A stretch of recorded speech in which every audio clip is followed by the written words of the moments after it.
요만한 돌들, 그리고 모래가 있다면 무엇을 먼저 넣을 것이냐, 이런 이야기를 해주셨어요. 그러면서 큰 돌을 먼저 넣지 않으면 나중에 큰 돌 넣고 작은 돌 그 사이에 들어가고 모래가 그 안에 들어갈 때 가득 채워지지, 큰 돌을 넣지 아니하고 작은 돌이나 모래 먼저 들어가면 큰 돌은 들어가지 않는다, 이런 이야기를 했어요. 그때는 잘 그게 뭘 해도 먼저 우선순위 이렇게 있구나, 이렇게 그냥 대충 들었는데, 이 스티븐 코비가 말한 그 성공하는 사람의 7가지 습관, 거기 책을 보면은요, 그 예화를 제가 중학교 때 들었던 것을 거의 책에 기록해 놨더라고요. 근데 거기에서는 이제 시간 관리의 중요성을 이렇게 드러냅니다. 성공하는 사람은 시간 관리를 잘한다는 거예요. 여러분, 큰 돌이란 건 중요하다는 거죠. 중요한 거를 먼저 행하는 거예요. 중요한 걸 하지 못하고 자잘한 걸 그냥 하다가는 중요한 걸 하지 못한다. 근데 저는 거기서 더 깨닫는 거는요, 나중에 하면 되지가 안 돼요. 들어가지가 않아요. 큰 돌이 들어갈 수가 없어요. 그렇다고 우리는 또 포기하면 되죠. 자질한 걸로 채웠다 해도 그나마 큰 돌 좀 들어갈 수 있을 때 해야 또 나중에 후회하지 않지 않습니까? 그래서 우리는 그때마다, 우리 중학교 때 선생님이 하시면서 너희들이 공부를 지금 할 때다, 다른 거 생각하지 말고 공부만 하라, 그 얘기를 해주셨던 거거든요. 근데 지금 생각하니까 정말 그때 공부 열심히 한 사람이 훨씬 더 좋은 삶을 살죠. 때가 있어요. 해야 할 때가 있는 거예요. 지나면 못해요. 우리에게 중요한 건 뭐겠습니까? 시간 관리에서 가장 중요한, 항상 말씀드리잖아요. 중요한 거 먼저 하고 필요한 거 하고 급한 거 하라. 쓸데없이 인생을 사는 사람은 이건 말할 것도 없고 가치가 없죠. 그거는요. 그런 일들에 우리가 시간을 소비할 수는 없잖아요. 정말 급한 대로 쫓아다니는 인생도 잘못돼요. 정말 우리가 중요한 일들을 하는 것. 중요한 게 뭐겠습니까? 예배죠. 안 그렇습니까? 하나님 앞에 사는 것처럼 중요한 게 어디겠어요? 기도, 찬송, 예배, 말씀, 가장 기본적인 것을 우리가 늘 행하는 것과 행하지 않는 것은 엄청난 차이가 나타납니다. 우리가 하라고 하는 것들, 중요한 것, 영적인 것들, 하나님의 일들을 이뤄가다 보면은요, 어느 순간에 우리의 삶이 가장 잘 살고 있다는 것을 우리 스스로가 알 수 있어요. 세상은 속여요. 우리를 엄청 많이 속입니다. 무엇이 중요한지 모르고 시간을 그렇게 다 보내고 나서 불현듯 찾아왔을 때 죽음 앞에서 우리 인생은 뭘로 주님 앞에 결산할 수 있을까? 내 마음대로 살지 말고요, 정말 하나님이 원하시는 삶을 사시길 주님의 이름으로 축복합니다. 여러분, 교회는 건물이 아니라 그랬어요. 사람이에요. 교회는 성도죠. 하나님을 주로 고백하는 자들, 성도들인데, 그래서 분위기라는 것도요, 오늘 말씀이 제목이 뭐예요? 부흥이라는 것은 다시 살다라는 뜻이에요. 우리가 다시 살아나는 것을 부흥이라고 얘기해요. 성경적인 부흥이에요. 다시 사는, 우리가 다시 살아나는데 분위기를 바꾸는 사람들. 분위기를 누가 바꾼가? 여러분, 건물이 분위기를 바꾼다고 생각하면은 그건 영적인 사람이 되지 못할 거예요. 편리함을 줄 수 있겠죠. 그러나 영적인 분위기는 영적인 사람을 통해서 나타나요.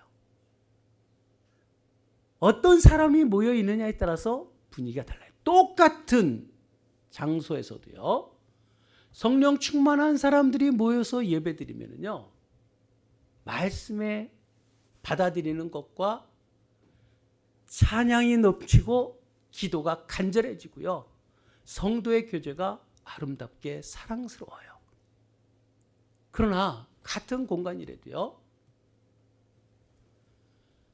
분위기가 영적인 분위기로 하나님 앞에 충만하지 못하면 예배가 싸늘하고요, 기도 소리가 나오지 아니하고, 찬송이 되지 못하고, 만남도 그렇게 반갑지 않은.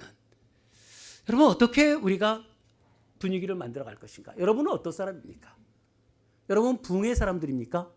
부흥의 분위기를 만드는 사람들입니까? 저는 가끔 그런 생각을 해요. 우리가 주일을 하는데도 힘써서 하잖아요. 정말 힘써서 하는 거잖아요. 할 수 있는 최선을 다해서 하려고 애를 쓰잖아요. 새벽에 나오는 것도 그렇고 모든 것을 쉬고 싶어도 안 쉬고 하려고 막 노력하는, 쓰러져 가면서도 하고 막 이러는 모습들을 우리가 보잖아요. 열심히 할 수 있려고 하는 마음이 있어요. 주를 위해서 열심히 하는 것 너무 감사하죠. 그런데 저는 마귀가 좋아할까 봐 내가 게으르면 마귀가 얼마나 좋아하겠어요. 내가 기도 안 하면 얼마나 마귀가 좋아하고, 내가 예배 안 드리면 마귀가 얼마나 좋아할 것 같아요. 내가 찬송을 제대로 안 하고. 마귀 미워서라도 난 더 하나님 앞에 찬송하려고요. 더 예배 드리려고 하고요. 더 영적으로 충만하려고 하고요. 하나님을 따르기 때문에 힘들어도 하겠지만 마귀에게 당하고 싶지 않아서라도 이 영적 전쟁이란 걸 알면 그런 마음이 더 간절해요. 마귀 좋아하는 짓은 절대 못하겠다. 어떻게 마귀가 원하는 것을 내가 행할 수 있겠습니까? 여러분들이 영적 부흥을 일으키는 분위기 메이커들이 되길 주님의 이름으로 축복합니다. 우리가 그런 삶을 살아내야 돼요. 영적 분위기는요, 결국 우리 안에 주님이 계시느냐 안 계시느냐 차이예요. 주님을 얼마나 간절히 사모하는가. 오늘 사도행전 2장 말씀은 우리가 잘 알잖아요. 교회의 탄생에 대한 메시지가 들어있죠. 교회의 탄생은 성령의 임하심을 통해서예요.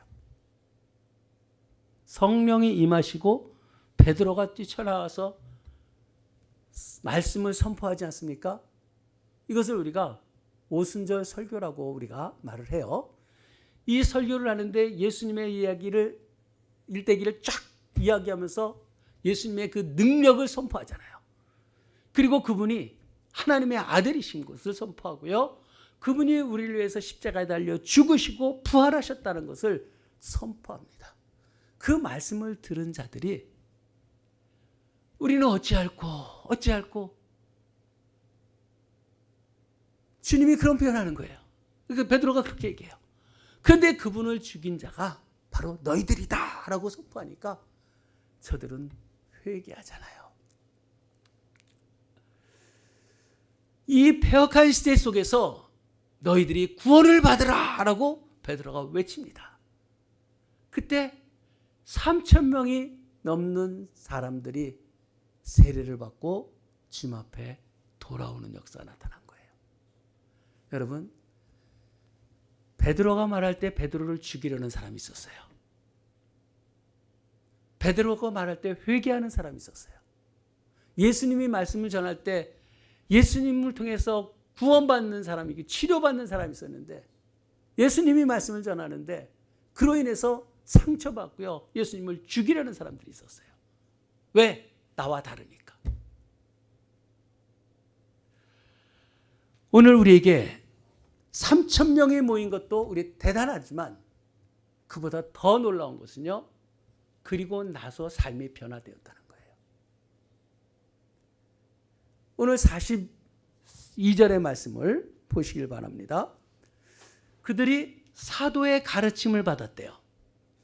첫 번째, 부흥을 일으키는 분위기를 바꾸는 사람은요, 사도의 가르침을 받았다는 거죠. 말씀을 받는다는 거예요. 여러분, 말씀을 받길 바랍니다. 저는 여러분들에게 행복을 오기를 원하죠. 여러분들이 잘못되기를 원하겠습니까? 어떻게든지 하나님 나라 가기를 원하고요. 주의 일 하기를 원하고요. 여러분들이 이 땅에서 행복하게 기쁘게 살길 원하는 게 제 간절한 마음이죠. 제일 먼저 말씀의 가르침을 받으라고 말씀해요. 여러분, 성령 체험하면요, 말씀을 사모하게 돼 있어요. 내가 하나님을 더 깊이 알고 싶은 마음이 있어서 말씀을 사모한다니까요. 성경을 더 읽으려고 하고요. 묵상하려고 하고요. 그래서 우리는 말씀이 먼저 있어야 돼요. 반대로 신앙이 꺼져가는 사람은요, 말씀을 멀리합니다.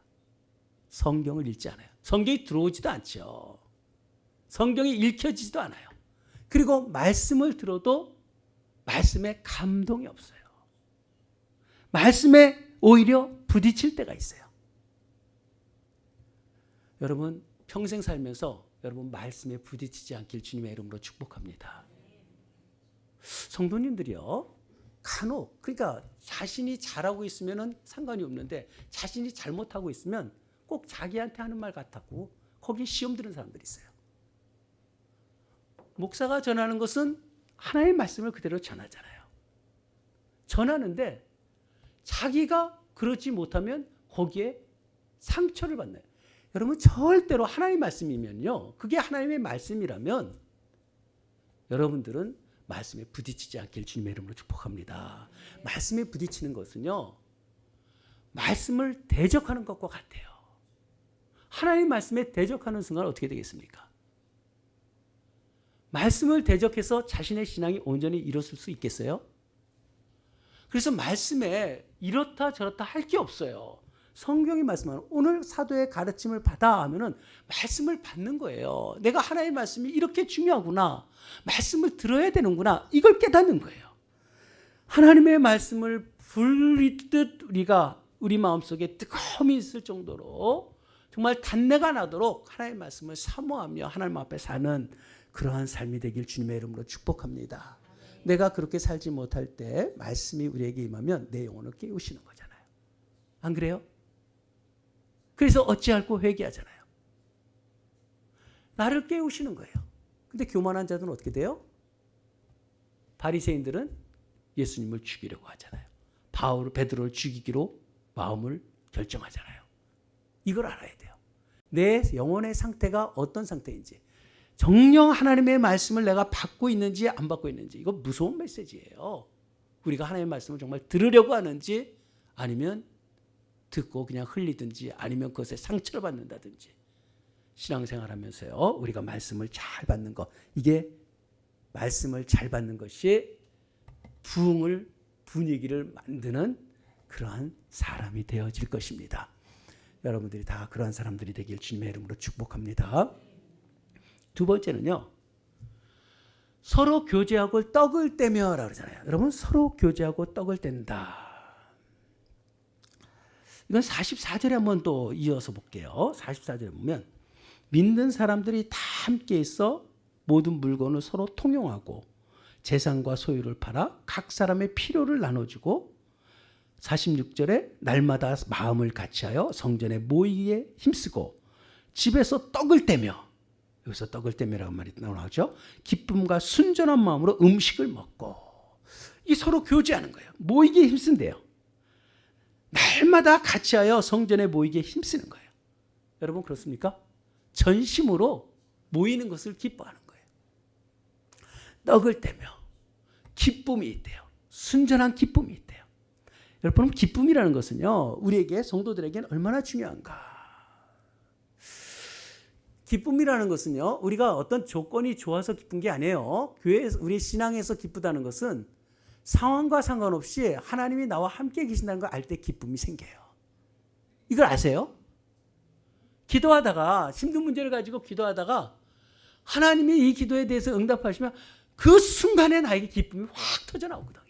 문제가 되지 않아요. 환경은 여전히 똑같아요. 여러분 기쁨이란 것은, 성경에서 말하는 기쁨은 박해 중에서도 우리 안에 기쁨이 충만할 수 있어요. 그래서 이 기쁨이 우리에게 있더래요. 그리고 모이기에 힘쓴다. 이 신앙의 본질 아닙니까? 순전한 마음으로 함께 모여있는 이런 영적인 분위기를 만드는 것, 이게 바로 서로 교제하는 것, 공동체를 부흥시키는 것, 이게 바로 사랑으로 분위기를 부흥케 하신다는 거죠. 여러분 교회는 교제가 있어요. 코이노니아가 이루어지잖아요. 코이노니아가 뭡니까? 영적 교제잖아요. 서로 사랑한다는 거예요. 서로 사랑한다는 것. 아우구스티누스가 사랑, 삼위일체를 뭘로 사랑하느냐? 사랑으로 표현했잖아요. 대상이 있는 거예요. 사랑은 대상이 있어야죠. 누군가가 누군가를 사랑하는 거예요. 하나님과 예수님이 서로 사랑해요. 그런데 그 사랑에는 어떤 매개가 있어야 하잖아요. 매개가 성령이다 하면서 하나님은 사랑이시다, 삼위일체 하나님이시다, 이렇게 표현을 해요. 우리가 사랑으로 공동체를 이뤄가는 거예요.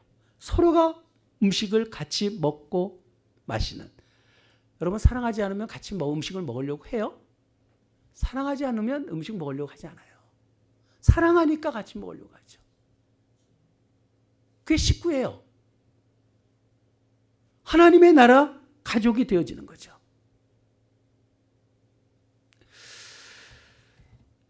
서로 사랑하고 교제하니까 떡을 떼니까 어떤 일이 벌어지는가?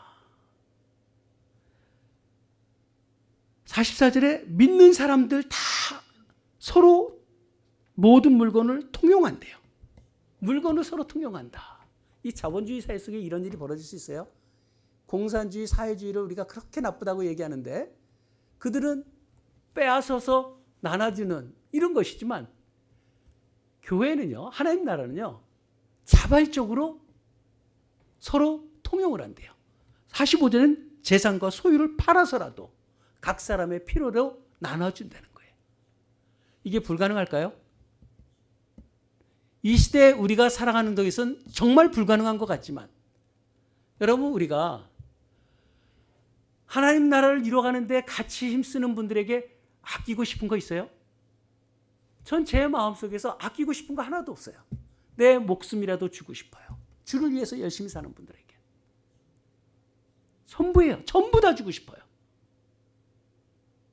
우리가 제자도를 이루어가면서 지금은 스승과 제자를 이루어가지만 제자도의 완성이 이루어질 땐 그들도 스승이 될 것이고요. 또 주님 앞에서는 우리는 같은 제자예요. 그 제자가 되어져 하나님의 나라를 이루어가는 동시대에 같이 살아간다면 우리가 가지고 있는 그 어떤 것도 나누지 못할 것이 뭐가 있겠습니까?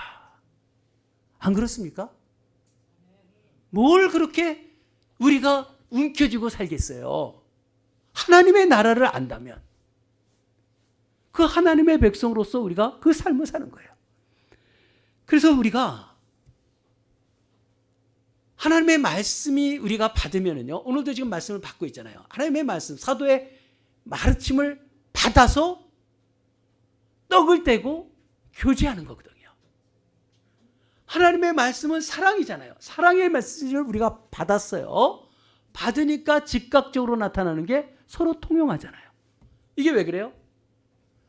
모든 사람은 다 개인 중심이에요. 인간이 그렇잖아요. 나만 아는데 내가 아니라 다른 사람이 보이는 거예요. 사도의 가르침을 받고 나니까 그러잖아요. 우리 성도들도 말씀 맞지. 말씀이 맞는데 왜 그렇게 살지? 이런 말들을 우리가 하잖아요. 말씀은 분명히 우리는 사랑으로 우리가 서로 같이 사랑으로 교제하며 떡을 떼라고 말씀하면 그러한 삶을 살아가려는 모습들이 즉각적으로 나타나니까 저 사람 왜 저래? 라고 했던 그 말들이 다 사라지는 거예요. 쟤는 왜 그래? 이게 아니라 저를 위해서 내가 뭘 해줄까? 저를 위해서 어떻게 기도해 줄까? 저 사람의 필요가 무엇일까? 바뀌게 된다는 거예요. 그러니까 각 사람의 필요에 따라서 자기 재산 소유까지 팔아서 나눠준다는 거예요. 나로 있는 것이 아니라 우리를 생각하게 되는, 이게 공동체 형성이잖아요. 누군가를 폄하하고 누군가를 손가락질한다는 것처럼 나쁜 게 없죠. 교회에서는요. 이건 가정에서도 마찬가지예요. 공동체를 이루어 나가는 것은 항상 누군가를 위해서 나가는 이런 삶을 살아내는 거죠. 그럴 때 이 모든 것을 유무상통할 수 있다는 것, 아낌없이 나누어줄 수 있다는 것, 이 진리를 깨닫고 나니까 이것은 우리가 그저 구제하라는 내용이 아니에요. 구제 정도가 아니라 믿음으로 살아갈 때 움켜진 손들이 열려지고 하나님의 나라가 보이기 시작하면 삶 자체가 달라지게 된다는 거죠. 우리 이번에 수련회 하면서도요, 우리가 항상 해마다 그 경험하잖아요. 어렵고 힘든 분들은 그냥 가시는 게 당연한 거예요. 근데 성도님들은 누군가가 이렇게 대접하고 싶어서 하잖아요. 우리 한준애가 이제 수련회를 갔어요. 근데 그 수련회 가면서 청년들, 아주 어려운 청년들도 있고, 그런데 회비를 내라 그러니까 그게 부담이 되는데 너무 마음이 아프다는 거예요. 아빠 교회에서는 참 이게 너무 좋은데, 이런 얘기를 하더라고요. 가난한 사람이 없게 하라고 하잖아요. 없으면 없는 대로 우리가 함께 그래도 더불어서 가는 거잖아요. 우리 성도님들이 참 귀하신 분들이에요. 서로가 넘치도록 베풀고 섬기려고 하는 그런 마음이 우리에게 있는 거 아니겠습니까? 이게 바로 복음이에요. 복음이 사람을 어떻게 변화시키는가, 우리의 삶을 어떻게 변화시키는가, 이것을 우리에게 교훈하고 있습니다. 날마다 함께 모인다는 거예요. 여기 세 번째 뭐예요? 오로지 기도에 힘쓰더라. 42절 보면요. 기도에 힘쓰게 되는 거예요. 첫 번째는 뭐였습니까? 말씀이었잖아요. 말씀, 사도의 가르침을 받았고 말씀대로 내가 살아가려고 하고 성도의 교제, 사랑으로 분위기를 바꿔요.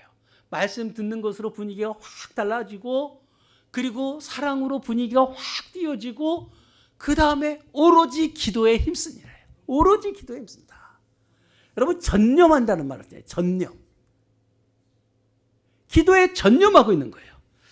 여러분 우리는 무엇을 할까 보다도요. 무엇에 전념하고 있느냐에 따라서 인생이 달라져요.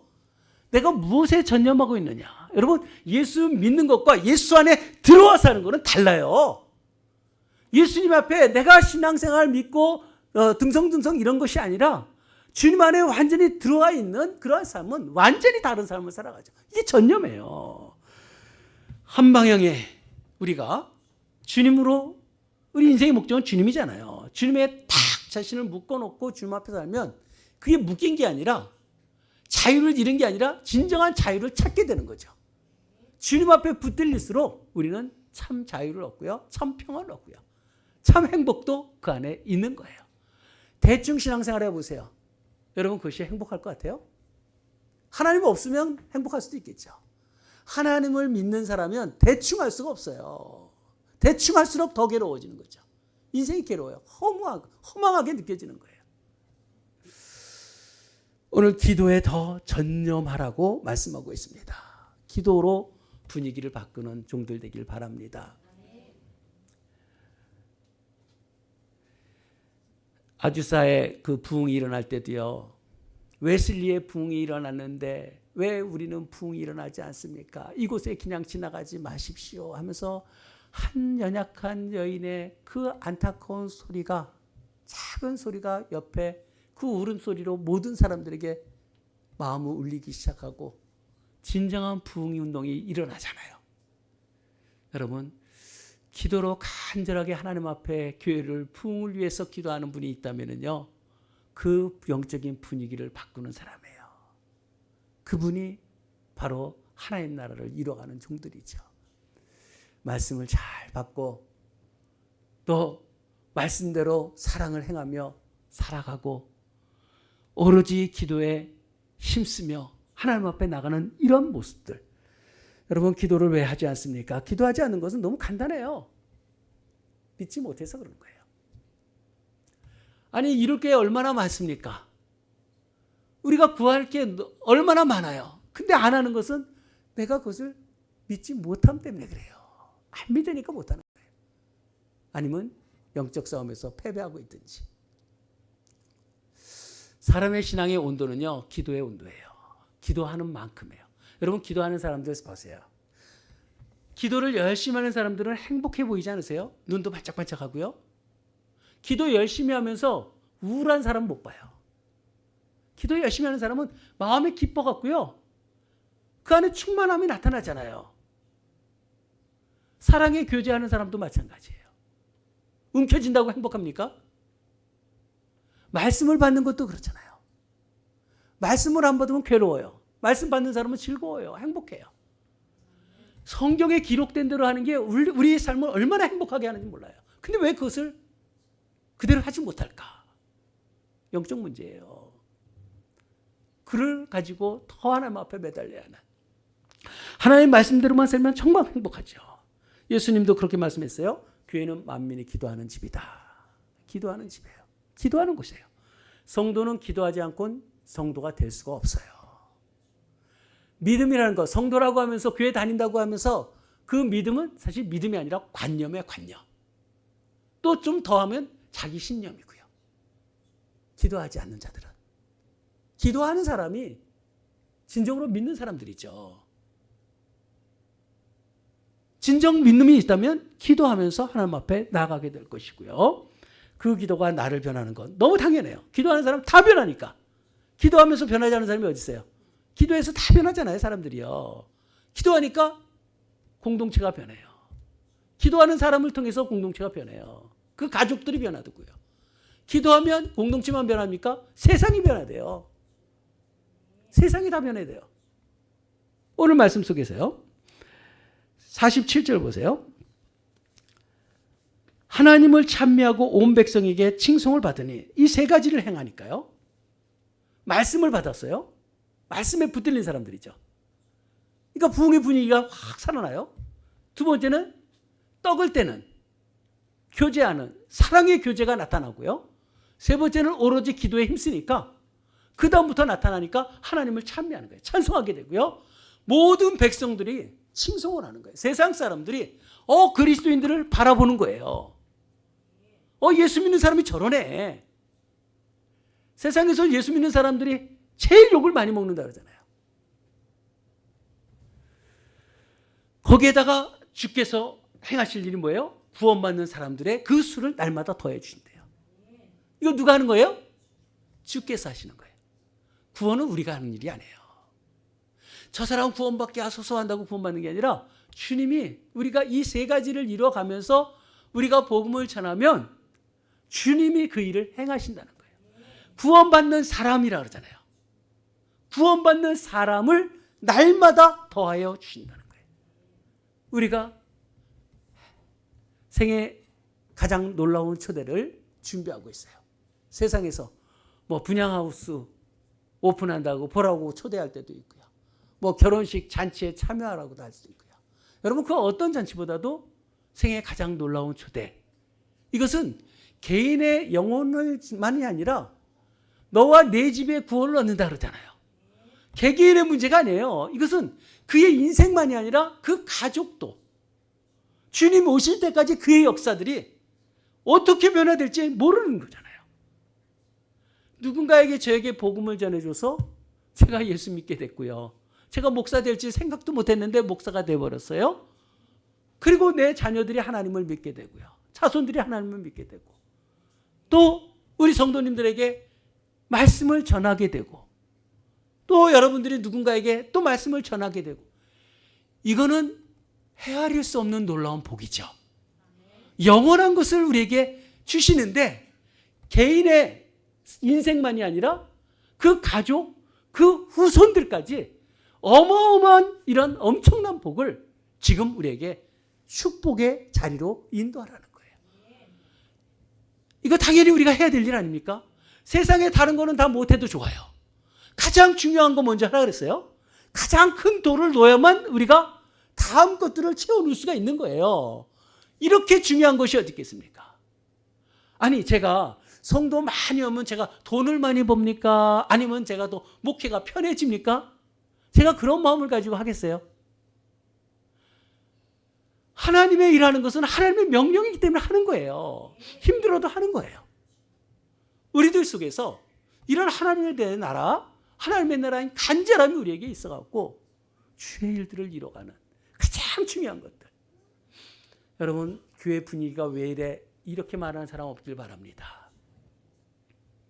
그 대신 내가 이 세 가지를 하고 있는가 생각해 보세요. 나 때문이라는 거예요. 나 때문.